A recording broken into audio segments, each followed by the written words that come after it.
What's up, you guys? Nabakon here, bringing you my perspective as to what everything has been in us. And today I'll be talking about Yellowcards' fifth studio album, Lights and Sounds. Released on January 24th, 2006, it received mixed reviews from critics, with critics saying that the album fell short from the standards set by its predecessor, Ocean Avenue. The album charted at number 5 on the Billboard 200, their highest charting album to date.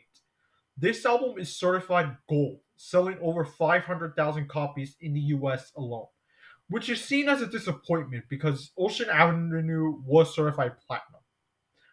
Yellowcard are one of my favorite bands of all time. My love for them came from both Burnout 3 and Revenge, with their songs Breathing and Light and Sounds being one of my most played songs on the games. I checked out some of their songs and they became a huge favorite of mine since then. With that out of the way, let's go track by track on Lights and Sounds, starting with Three Flights Down, which is an opening instrumental track and sets the tone that Yellowcard will be going on a different direction from their pop punk sound. This is a great opener. The piano sounds fantastic and sets the mood on what the album is going to be. Next song is the most popular song in the album, the title track itself, Lights and Sounds. This song is iconic. One of the first songs I remember hearing from them. This song is about how Yellowcard handled fame when they were writing for this album. It represents how they age in the process. Yeah, no, yeah.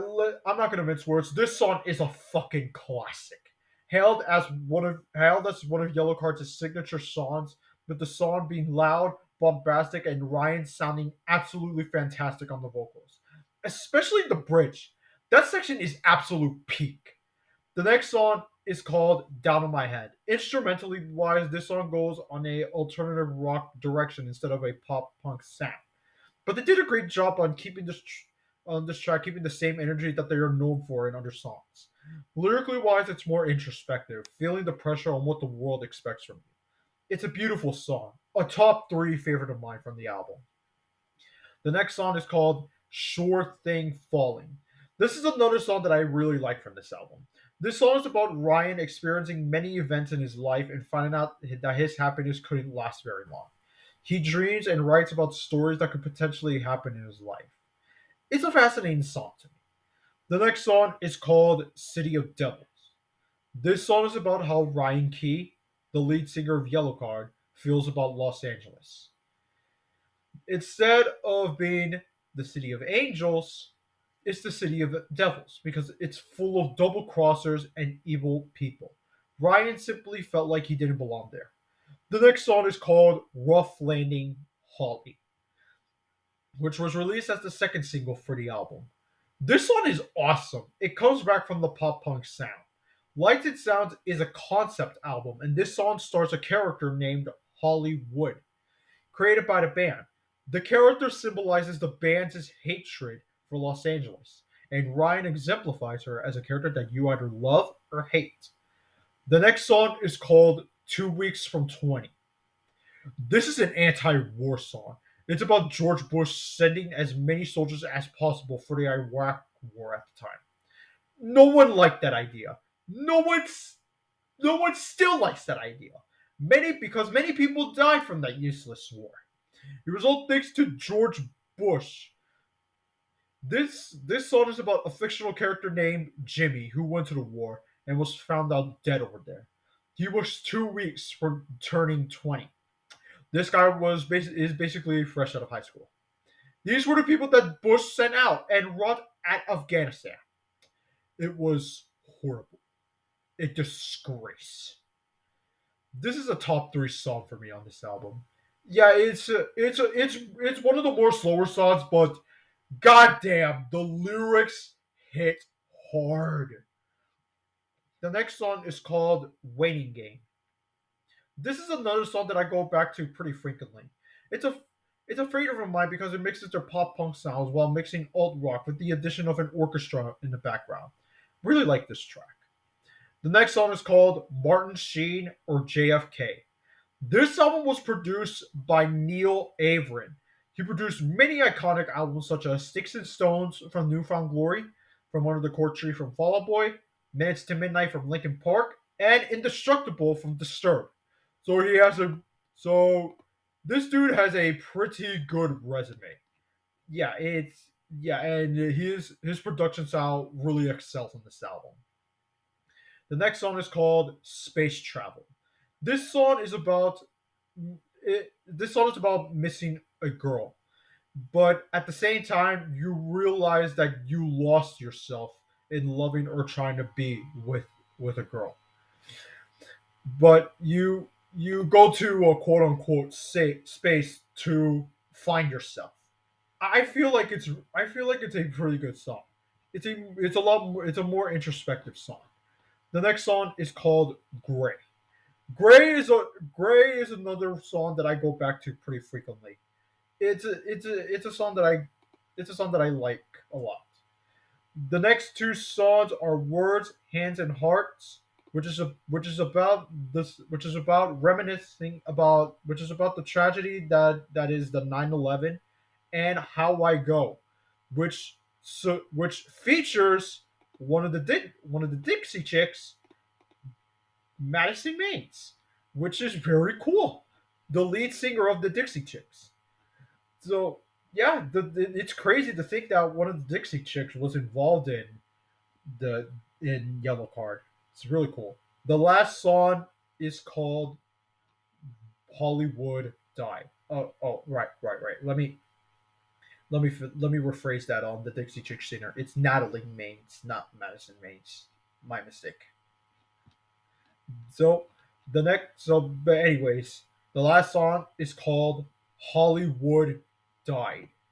So this is the sequel to Rough Landing Holly. And like I said, it's a concept album. And holy shit, this is such a fantastic way to start off an album.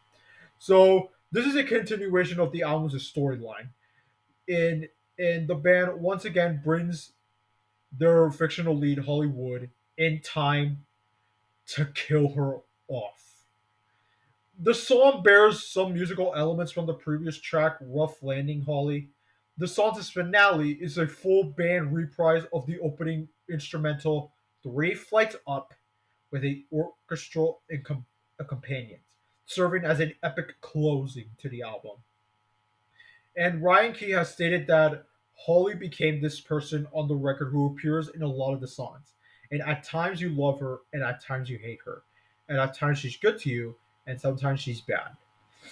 This song is incredible. One of my favorite songs the band has ever done. One of the best ways to close the album, honestly.